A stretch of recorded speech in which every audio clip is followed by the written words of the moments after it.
She is a trailblazer, author, and activist. The former broadcast journalist now dedicates her life to fighting for the rights of girls and women affected by FGM. Meet Angela Peabody. My name is Angela Peabody. I am originally from Liberia, West Africa. I'm the founder and executive director of Global Woman Peace Foundation. And this is my VIP story.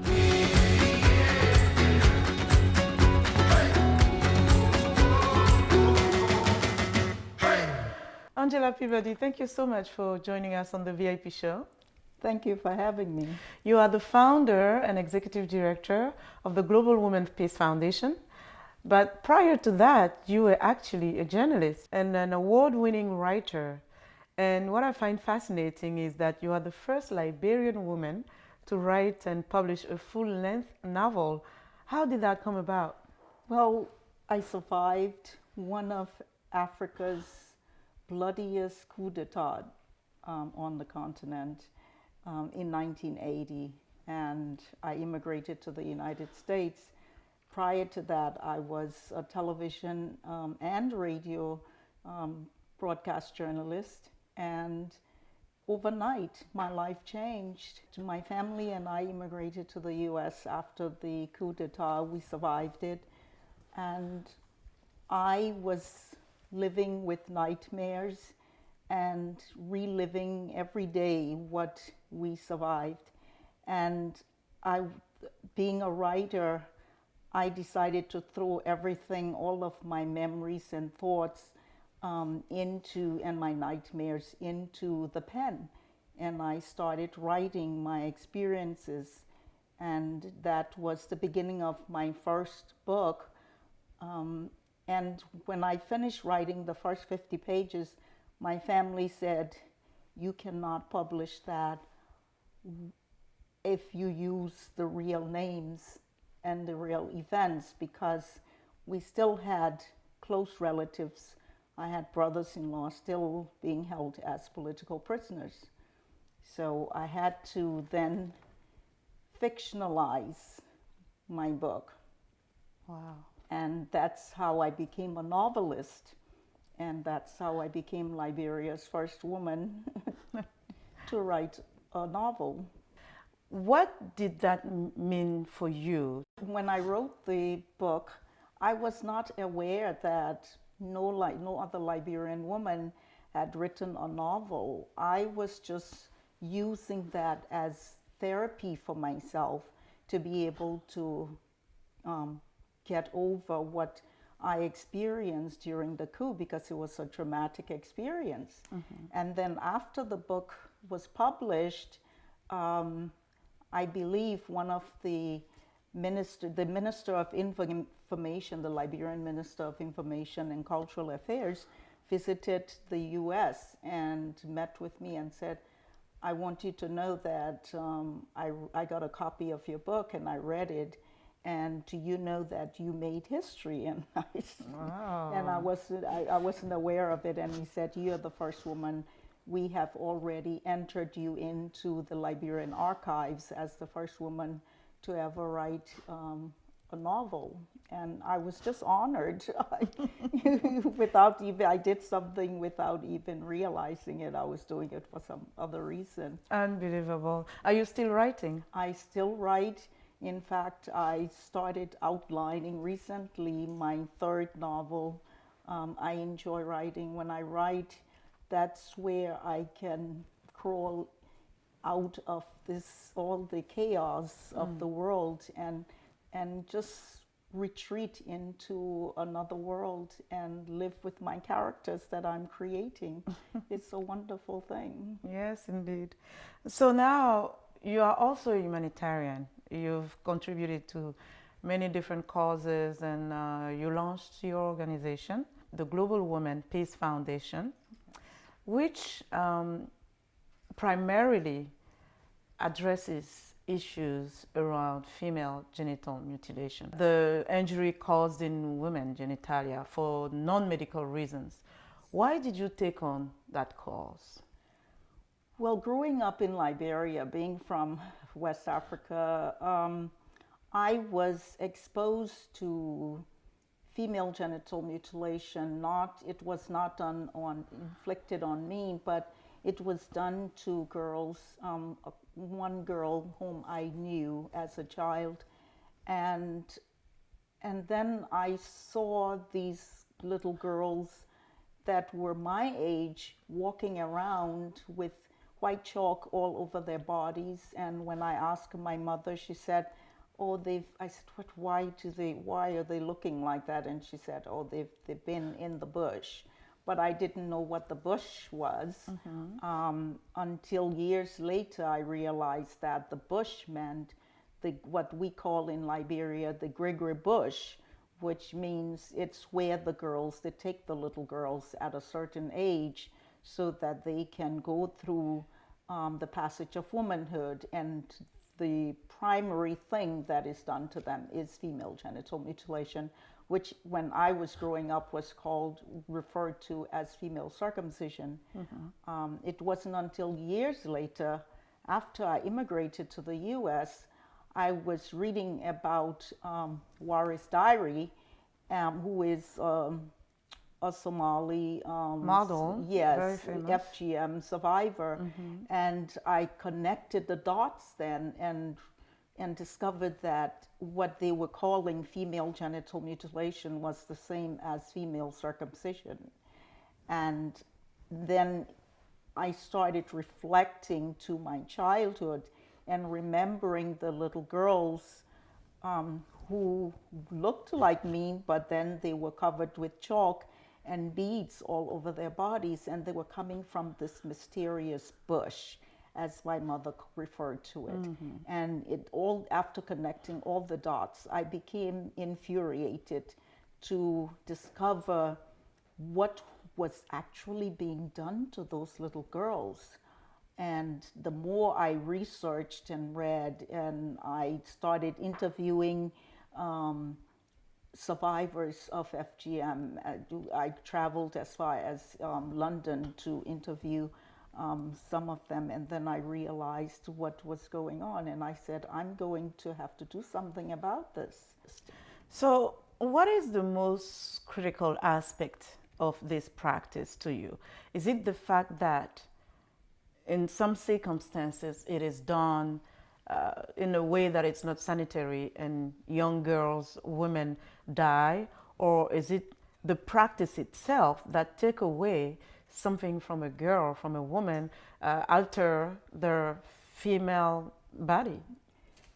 It's the latter. It's I don't care how it is done, what environment, whether it's done in a clinical environment or whether it's done on the ground beside a rock. Whether even if they give anesthesia, in most cases anesthesia is not used, especially if it's done in the villages on the ground. But even if it's done in a clinical environment where they use anesthesia, they might use anesthesia, it still shouldn't be done because there is no medical reason for it to be done, to alter. There's nowhere and this is why it's been ruled out by religious leaders that it is not a religious practice. Number one, it predates religion. Secondly,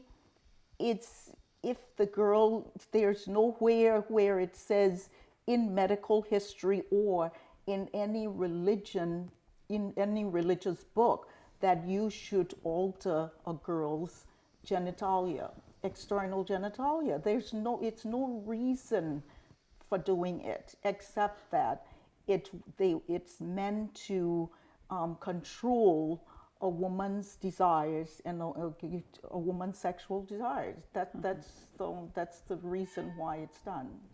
You've been championing the fight against FGM here in the United States, which has led to laws being voted in the state of Virginia against FGM. First of all, congratulations to you. I mean, this is big. This is really big. Thank So, you. how did you make it happen? What did it take? Because when you think about it, a lot of it happened outside of the United States, where people are from. It's a cultural practice. But then you are here in the United States. You take on this cause, and then you are able to get elected officials to pass a bill, to write a bill, pass a law that is being implemented. Well, I cannot take the credit, all the credit for that. It was just ironic that I met Senator Richard Black. I met first. I was contacted by Mary Frazier, his assistant, and she told me about a bill he was preparing and was going to put forth, but this bill was just going to be a misdemeanor.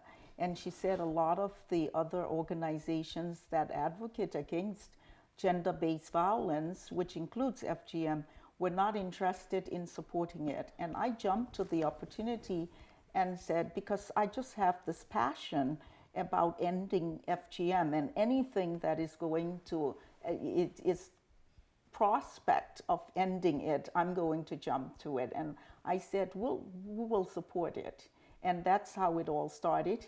And Senator Black put forth the bill initially in 2017, and my organization supported it, and it was passed and signed into law, even though it was only misdemeanor. But the good thing about that bill that was only a misdemeanor, he had the civic clause in it where a girl who is forced into FGM in the Commonwealth of Virginia can, when she turns 18, sue her parents or whoever, the doctor or relatives who were responsible for putting her through FGM. And that is Virginia happens to be the only state with that clause in their FGM law.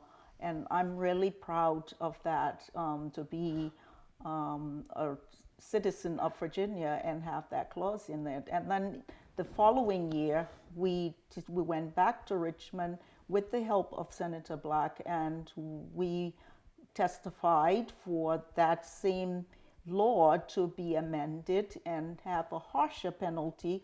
And today, Virginia has one of the harshest FGM laws in the country, where it carries a 20 to life penalty and up to, I think, $100,000 fine. Yeah. How challenging was it to work on this? It was challenging just going to Richmond and watching how the politics of it all transpires, and how some people wanted the bill killed, and it did come very close to being killed. And again, Senator Black was really instrumental in garnishing all of the both sides of the aisle, bipartisanship to support the bill. So, when I spoke to you earlier, you told me that at the Global Women Peace Foundation, Senator Black is considered a hero. Why? Yes, he is our hero because he took steps. Here is a man, a Caucasian man, American man, who who probably didn't know very much about FGM, but when somebody sent him a simple leaflet or flyer, he paid attention and didn't throw it away, and he decided to do something about it. And people who do things like that, in my book, they are heroes, because he stuck with it. And even now that he is retired and no longer a Virginia senator, he still is coming up with ideas about putting public service announcements out against FGM. So yes, he is our hero at Global Women Peace Foundation, and always will be. Now, when we come back to the people who believe in FGM, they tell you, this is our culture. We've been doing this for years, for centuries. Women have been cut. They have given birth. they've lived for 80, 90, 100 years. Why do you want to stop it? What do you say to them? I tell them that I'm one who upholds my culture. However, I uphold the cultures that are positive and that are not harmful to children or to little girls. And FGM happens to be harmful. It is a harmful practice. A lot of time people practice it as a rite of passage. So when you take that away from them, what is the alternative? Someone will say. What do you offer in exchange? So, as far as I'm concerned, as a woman now and used to be a little girl in Liberia, the rite of passage to womanhood, it can consist of so many a myriad of things.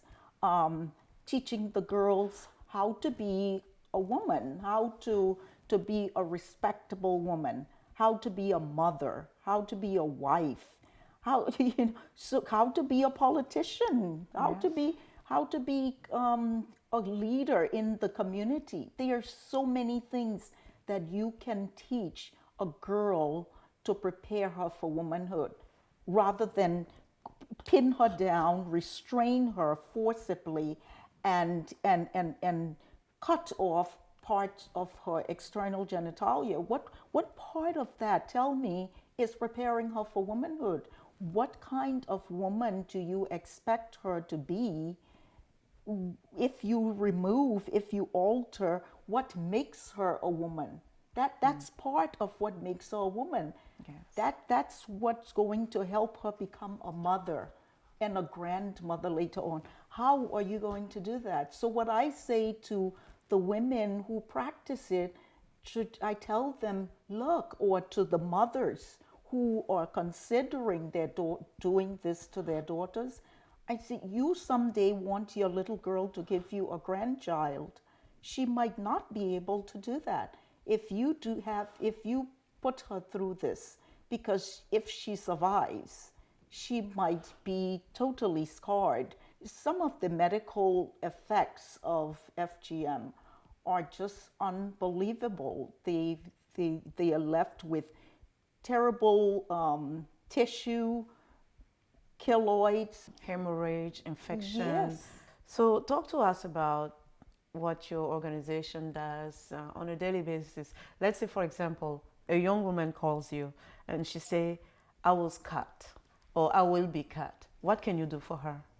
If she says, I think I'm going to be cut, she's in imminent danger. So we will go and talk to the parents and tell them, just not antagonistically, but to just advise them of the law, that it's illegal to have this done. Even if they take her out of the country to another country to have it done, it is illegal. They will be prosecuted if they return after having it done. Secondly, we will, after advising them of the law, we will tell them, we'll bring a medical person to explain to them the medical ramifications, what she will encounter after in her post-FGM years. So, and then if they still insist on doing it and breaking the law, then that's a different step, and then they will be turned over to authorities.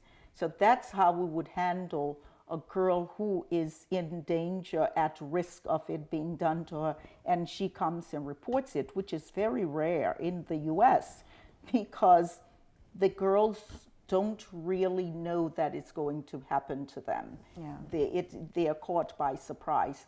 Now, talking about the other part of your question, a girl who calls and says, and we get those calls almost every month, where a girl calls and says, I have been cut and I need your help. So the first thing we're going to do is invite her to our support group workshop so that she can start counseling, because I don't care how strong a survivor of FGM appears to be, she needs counseling. So we recommend counseling for all of the survivors that come to us. And the second thing is, if most of them are interested in the restorative surgery, which we call restorative surgery because it restores what was taken away from them as little girls. So we introduce that to them if they are interested in it. And we raise money every year to send at least one woman to surgery to have the restorative surgery every year. How far is your reach? Can you make an impact on the continent? Yes, in fact, there are girls in West Africa that I know, in Liberia, Sierra Leone, Guinea, maybe Ivory Coast, who miss school up to 5 days every month because either they don't have access to sanitary pads, or their parents just don't have the money to afford to buy it for them. So instead of going to school for those up to 5 days that they have their periods, they are forced to stay home from school. And we discovered that, and we found out that majority of those girls have either already undergone FGM or they are at risk of going through it. So we decided to start a program called Just for You. And it's our international program to extend our services to the continent. We collect sanitary pads here and we ship them every year. We distribute them to the girls who are affected. And we tell them, the ones who have not gone through FGM, we reason with the parents we're going to supply your daughter with sanitary pads, but we don't want you to put her through FGM. Don't take her through the Bondo bush, as they call it in Sierra Leone, for FGM. The other part of our Just For You program is the scholarship program, where we reason again with the parents and have them sign a legal agreement saying we will not put our daughter through FGM if Global Woman Peace Foundation pays her tuition to go to school. And the tuition in those countries are very small compared to, so we can maybe pay for, I was just talking to a lady recently who has a school in Liberia, and the girls who go to the school they are very destitute. And she said, and I asked her how much is the tuition. She said, oh, about $60 a year. And I laughed. $60? I said, this is great news for me. Yeah. That means my organization can actually educate and keep hundreds of yes, girls. hundreds of girls in school with that amount of tuition. There's no reason why these girls should stay out of school because of lack of sanitary pads and because their parents cannot afford a $60 a year tuition. So here we are with that program.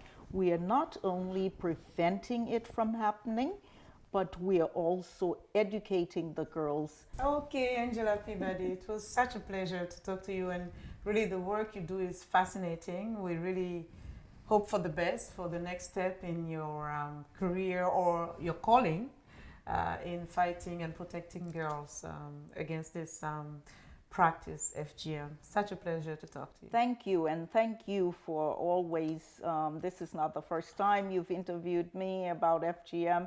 Thank you, I appreciate it for continually giving it some news, because we don't get much news coverage when it comes to FGM, so thank you. Guess what? It's time for the VIP game.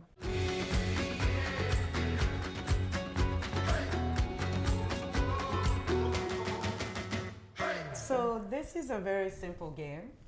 You just pick 4 out of 5 cards, and you can answer. Well, it's not a question, it's more like a statement. Okay. And you can complete the sentence. Or if you feel courageous, as I like to say, you can do all of them. Okay. All right. Okay, I'll start with this one. Okay. The new technology or gadget I can't live without is because, oh, because my computer, my laptop, it's not new, it's not very new, but it is a piece of technology that I use every day, all day long for my work. So it's my computer that I technology. Okay. All right, next. My favorite quote is, you'll be surprised, but my favorite quote, and it's one of my favorite quotes, but it's from the Bible, and it says, don't worry about anything, instead pray about everything. Oh, wow. A good advice for all of us. Happiness to me is peace. Peace in the world, peace among people. Because when there's peace, then there's no FGM, there's no gender-based violence, there's no violence at all in the world. It's just peace. So that's what happiness would mean to me. Wonderful. And let's see what the fourth one says. One book I read that is worth reading. You are an author, so you know a thing or two about books. That is worth reading. As a devout Christian, I will say the Bible, my holy book. Oh, wow. Yes, that is what's worth reading. I read it every day. Fantastic. And I'll do the fifth one. The best days of my life have been so far working to protect women, girls, and to rehabilitate women. Wow. That's wonderful. Angela, thank you so much. Thank you.